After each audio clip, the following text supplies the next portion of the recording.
ಇವತ್ತು ಯುಎಸ್ ಮತ್ತೆ ಇರಾನ್ ಎರಡು ಕಡೆಯಿಂದ ಅಫಿಷಿಯಲ್ ಅನೌನ್ಸ್ಮೆಂಟ್ ಬಂದಿದೆ. ಈ ನೆಗೋಸಿಯೇಷನ್ಸ್ ಎಲ್ಲ ತುಂಬಾನೇ ಪಾಸಿಟಿವ್ ಆಗಿ ನಡೀತಾ ಇದೆ ಅಂತ. ಹಾಗಾದ್ರೆ ಕಮಿಂಗ್ ಟೈಮಲ್ಲಿ ಡೀಲ್ ಕಂಪ್ಲೀಟ್ ಆಗುತ್ತಾ? ಒಂದ್ ವೇಳೆ ಕಂಪ್ಲೀಟ್ ಆದ್ರೆ ಅದು ನಮ್ಮ ಇಂಡಿಯನ್ ಮಾರ್ಕೆಟ್ಸ್ಗೆ ಪಾಸಿಟಿವ್ ಆಗುತ್ತಾ? ಯಾಕಂದ್ರೆ ಕ್ರೂಡ್ ಆಯಿಲ್ $110 ಅಲ್ಲಿ ಟ್ರೇಡ್ ಆಗ್ತಾ ಇದೆ. ರುಪಿ ಆಲ್ ಟೈಮ್ ಲೋಸ್ ಅಲ್ಲಿ ಇದೆ. ಇನ್ಫ್ಲೇಷನ್ ಜಾಸ್ತಿ ಆಗುತ್ತೆ, GDP ಫಾಲ್ ಆಗುತ್ತೆ. ಜೊತೆಗೆ ಈ ವರ್ಷ ಎಲ್ ನಿನೋ ಎಫೆಕ್ಟ್ ಕೂಡ ಇದೆ. ಮತ್ತೆ ಇಂಟ್ರೆಸ್ಟ್ ರೇಟ್ ಕೂಡ ನಿಯರ್ಲಿ 50 ಇಂದ 75 ಬೇಸಿಸ್ ಪಾಯಿಂಟ್ಸ್ ವರ್ಗು ಇನ್ಕ್ರೀಸ್ ಆಗೋ ಚಾನ್ಸಸ್ ಇದೆ. ಅದರಿಂದ ಕಮಿಂಗ್ ಟೈಮಲ್ಲಿ ನಮ್ಮ ಮಾರ್ಕೆಟ್ಸ್ ಯಾವ ತರ ಇರ್ಬೋದು ಅಂತ ಈ ವಿಡಿಯೋದಲ್ಲಿ ಡೀಟೇಲ್ ಆಗಿ ಎಕ್ಸ್ಪ್ಲೈನ್ ಮಾಡಿದ್ದೀನಿ.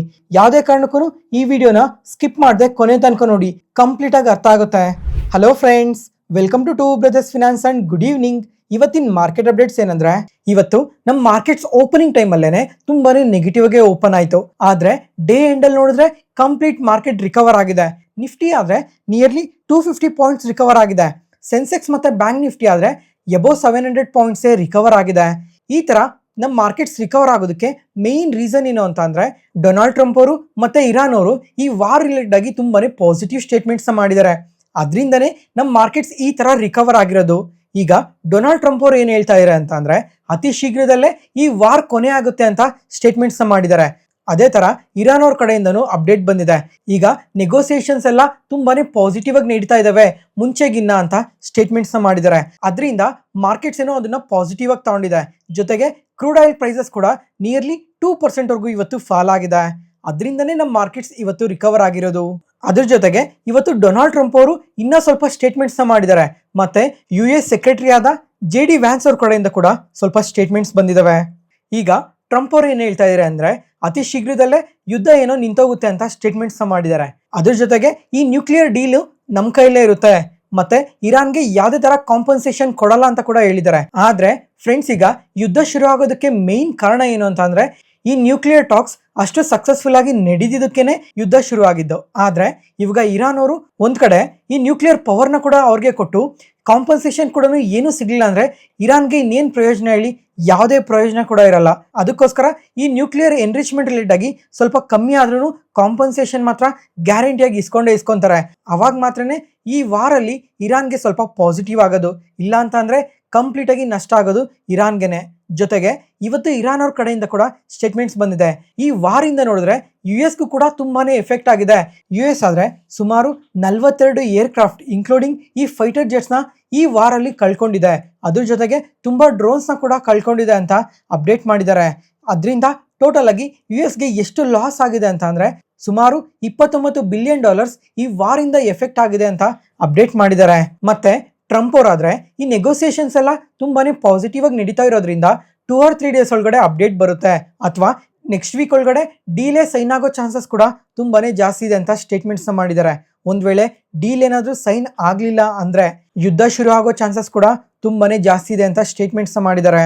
ನೋಡೋಣ ಕಮಿಂಗ್ ಟೈಮಲ್ಲಿ ಇದ್ರ ಬಗ್ಗೆ ಯಾವ ತರ ಅಪ್ಡೇಟ್ಸ್ ಇರುತ್ತೆ ಅಂತ. ಮತ್ತೆ ಈ ವಾರ್ ಕಂಡೀಷನ್ ಇಂದ ಕ್ರೂಡ್ ಆಯಿಲ್ ಪ್ರೈಸ್ ಆದ್ರೆ $110 per ಬ್ಯಾರಲ್ ಟ್ರೇಡ್ ಆಗ್ತಾ ಇದೆ.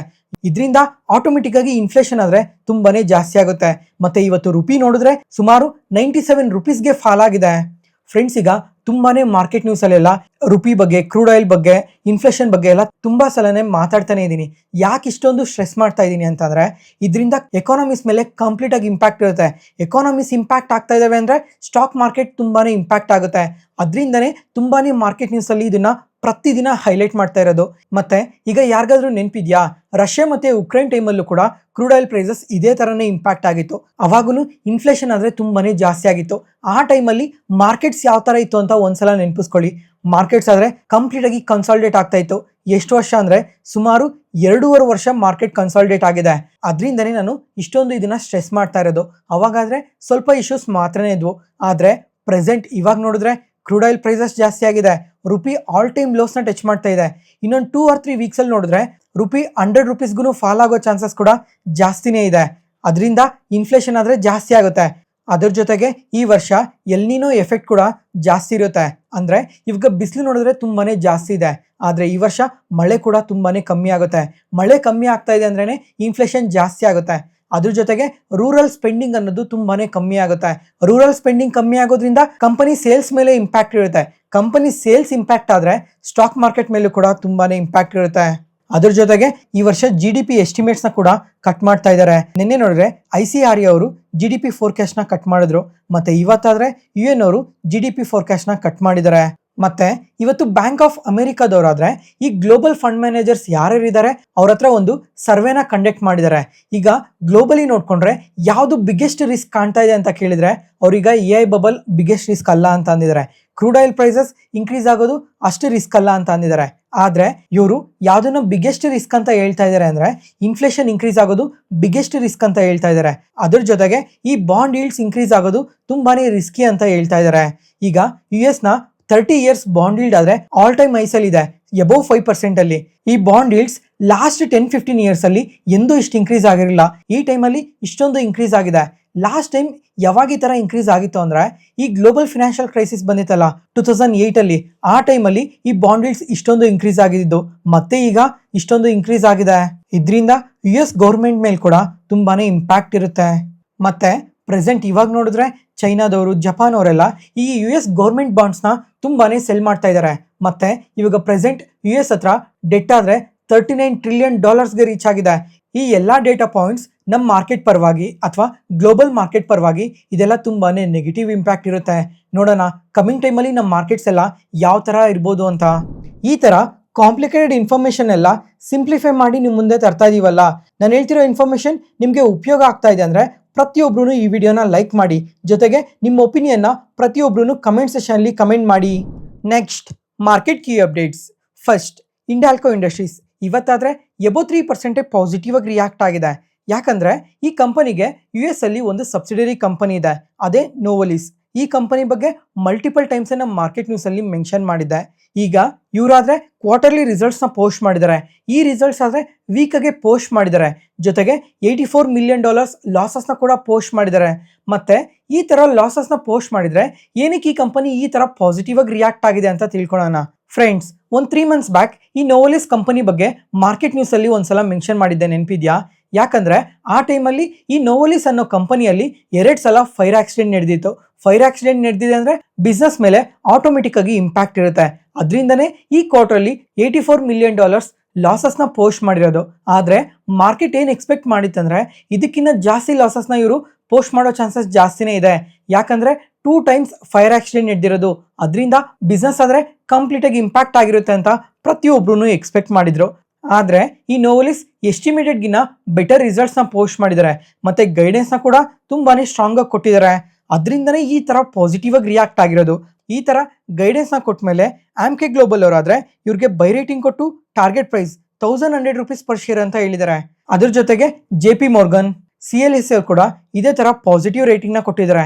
ಆದ್ರೆ ಈಗ ಅನಲಿಸ್ಟ್ ಏನನ್ನ ಹೈಲೈಟ್ ಮಾಡ್ತಾ ಇದ್ದಾರೆ ಅಂತ ಅಂದ್ರೆ ಕಮಿಂಗ್ ಟೈಮಲ್ಲಿ ಬಿಸ್ನೆಸ್ ಏನಾದ್ರು ಪಾಸಿಟಿವ್ ಆಗಿ ಗ್ರೋ ಆಗಿ ವಾಲ್ಯೂಮ್ಸ್ ಏನಾದ್ರು ಇನ್ಕ್ರೀಸ್ ಆದ್ರೆ ಅದು ತುಂಬಾನೇ ಪಾಸಿಟಿವ್ ಆಗುತ್ತೆ. ಆದ್ರೆ ಪ್ರೆಸೆಂಟ್ ಇವಾಗ ಈ ಕಂಪನಿ ಹತ್ರ ಡೆಟ್ ನೋಡಿದ್ರೆ 23 ಕ್ವಾರ್ಟರ್ಸ್ ಹೈಯಲ್ಲಿ ಇದೆ. ಇದೊಂದು ಸೀರಿಯಸ್ ಕನ್ಸರ್ನ್ ಇದೆ ಅಂತ ಮೆನ್ಷನ್ ಮಾಡಿದ್ದಾರೆ. ಒಂದ್ ವೇಳೆ ನೋವೊಲಿಸ್ ಅವ್ರೇನಾದ್ರು ಕಮಿಂಗ್ ಟೈಮಲ್ಲಿ ಇವ್ರು ಕೊಟ್ಟಿರೋ ಗೈಡೆನ್ಸ್ ಪ್ರಕಾರ ಬಿಸ್ನೆಸ್ ನ ತುಂಬಾನೇ ಸ್ಟ್ರಾಂಗ್ ಆಗಿ ಗ್ರೋ ಮಾಡಿ ರಿಸಲ್ಟ್ಸ್ ಏನಾದ್ರು ಪಾಸಿಟಿವ್ ಆಗಿ ಪೋಸ್ಟ್ ಮಾಡಿ ಡೆಟ್ ನ ಕಮ್ಮಿ ಮಾಡ್ಕೊಂಡ್ರೆ ಈ ಕಂಪನಿ ಇನ್ನ ತುಂಬಾನೇ ಪಾಸಿಟಿವ್ ಆಗಿ ಗ್ರೋ ಆಗುತ್ತೆ. ಅದೇ ಒಂದ್ ವೇಳೆ ಇವ್ರೇನಾದ್ರು ನೆಕ್ಸ್ಟ್ ಕ್ವಾರ್ಟರ್ ಅಲ್ಲಿ ವೀಕ್ ರಿಸಲ್ಟ್ಸ್ ನ ಪೋಸ್ಟ್ ಮಾಡಿ ಗೈಡೆನ್ಸ್ ಏನಾದ್ರು ಕಟ್ ಮಾಡಿದ್ರೆ ಇಂಡಾಲ್ಕೋ ಇಂಡಸ್ಟ್ರೀಸ್ ತುಂಬಾ ನೆಗೆಟಿವ್ ಆಗಿ ರಿಯಾಕ್ಟ್ ಆಗೋ ಚಾನ್ಸಸ್ ಜಾಸ್ತಿನೇ ಇರುತ್ತೆ. ನೋಡೋಣ ಇವರು ನೆಕ್ಸ್ಟ್ ಕ್ವಾರ್ಟರ್ ಅಲ್ಲಿ ಯಾವ ತರ ರಿಸಲ್ಟ್ಸ್ ನ ಪೋಸ್ಟ್ ಮಾಡ್ತಾರೆ ಅಂತ. ಈಗ ಈ ನೋವೊಲಿಸ್ ಅವ್ರು ಮಾತ್ರ ರಿಸಲ್ಟ್ಸ್ ನ ಪೋಸ್ಟ್ ಮಾಡಿರೋದು. ಇಂಡಾಲ್ಕೋ ಇಂಡಸ್ಟ್ರೀಸ್ ಅವರು ಇನ್ನ ರಿಸಲ್ಟ್ಸ್ ನ ಪೋಸ್ಟ್ ಮಾಡಿಲ್ಲ. ಇವರಾದ್ರೆ 22 ಅಂದ್ರೆ ಇನ್ನ ನೆಕ್ಸ್ಟ್ 2 ಡೇಸ್ ಅಲ್ಲಿ ರಿಸಲ್ಟ್ಸ್ ನ ಪೋಸ್ಟ್ ಮಾಡ್ತಾರೆ. ಈಗ ಇವರು ಕೂಡ ರಿಸಲ್ಟ್ಸ್ ನ ಪಾಸಿಟಿವ್ ಆಗಿ ಪೋಸ್ಟ್ ಮಾಡಿದ್ರೆ ನಾಡ್ದು ಕೂಡ ಈ ಕಂಪನಿ ಪಾಸಿಟಿವ್ ಆಗಿ ಗ್ರೋ ಆಗೋ ಚಾನ್ಸಸ್ ಇರುತ್ತೆ. ಡ್ರೆಡ್ಜಿಂಗ್ ಕಾರ್ಪೊರೇಷನ್ ಆಫ್ ಇಂಡಿಯಾ ಈ ಕಂಪನಿ ಆದ್ರೆ ಇವತ್ತು ನಿಯರ್ಲಿ 10% ವರೆಗೂ ಪಾಸಿಟಿವ್ ಆಗಿ ರಿಯಾಕ್ಟ್ ಆಗಿದೆ. ಮತ್ತೆ ಲಾಸ್ಟ್ 2 ಡೇಸ್ ಅಲ್ಲೇ ಎಬೋ 30% ಗ್ರೋ ಆಗಿದೆ. ಯಾಕಂದ್ರೆ ಈ ಕ್ವಾರ್ಟರ್ ಅಲ್ಲಿ ತುಂಬಾನೇ ಸ್ಟ್ರಾಂಗ್ ರಿಸಲ್ಟ್ಸ್ ನ ಪೋಸ್ಟ್ ಮಾಡಿದ್ದಾರೆ. ಈಗ ಇಯರ್ ಆನ್ ಇಯರ್ ಅಲ್ಲಿ ರೆವಿನ್ಯೂಸ್ ಆದ್ರೆ ಜಸ್ಟ್ 3% ಮಾತ್ರನೇ ಗ್ರೋ ಆಗಿರೋದು.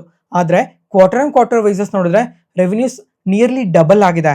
ಅದ್ರ ಜೊತೆಗೆ ಪ್ರಾಫಿಟ್ಸ್ ಕೂಡ ಅಷ್ಟೇ ಇಯರ್ ಆನ್ ಇಯರ್ ಅಲ್ಲಿ 3 ಟೈಮ್ಸ್ ಗ್ರೋ ಆಗಿದೆ.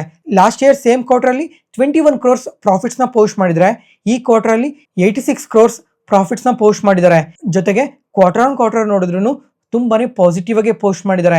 ಅದ್ರ ಜೊತೆಗೆ ಮಾರ್ಜಿನ್ಸ್ ಕೂಡ ಇಂಪ್ರೂವ್ ಮಾಡ್ಕೊಂಡಿದ್ದಾರೆ.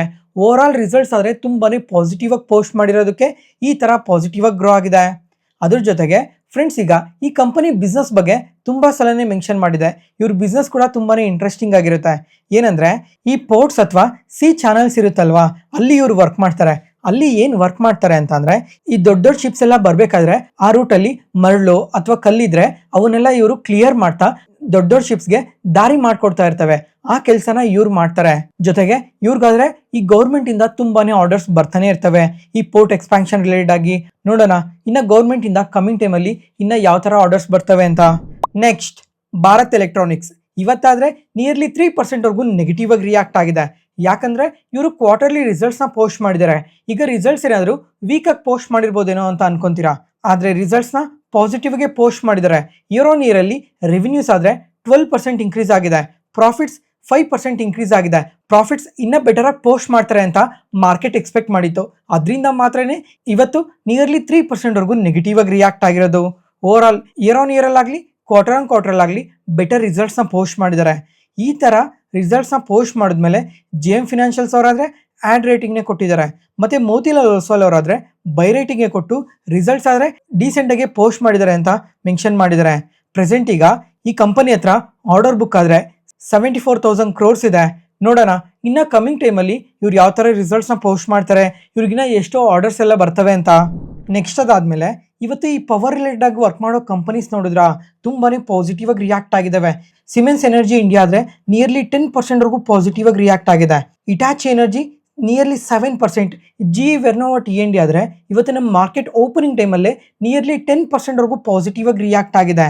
ಈಗ ಇಂಡಿಯಾದಲ್ಲಿ ಈ ಪವರ್ ಡಿಮ್ಯಾಂಡ್ ಯಾವ ತರ ಇನ್ಕ್ರೀಸ್ ಆಗ್ತಾ ಇದೆ ಅಂತ ಎಲ್ಲರಿಗೂ ಗೊತ್ತೇ ಇದೆ. ಸಮ್ಮರ್ ಬರ್ತಾ ಇದೆ ಅಂತಂದ್ರೆ ಆಟೋಮೆಟಿಕ್ ಆಗಿ ಪವರ್ ಡಿಮ್ಯಾಂಡ್ ಅನ್ನೋದು ತುಂಬಾನೇ ಜಾಸ್ತಿ ಆಗ್ತಾ ಇದೆ. ಈ ತರ ಪವರ್ ಡಿಮ್ಯಾಂಡ್ ಇನ್ಕ್ರೀಸ್ ಆಗ್ತಾ ಇದೆ ಅಂದ್ರೆ ಈ ಕಂಪನೀಸ್ಗೆಲ್ಲ ತುಂಬಾನೇ ಅಡ್ವಾಂಟೇಜ್ ಇರುತ್ತೆ.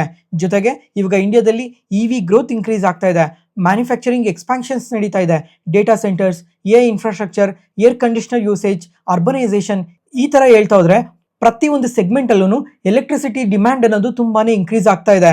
ಅದರಿಂದನೇ ಈ ಕಂಪನೀಸ್ ಎಲ್ಲ ಈ ತರ ಪಾಸಿಟಿವ್ ಆಗಿ ರಿಯಾಕ್ಟ್ ಆಗಿರೋದು.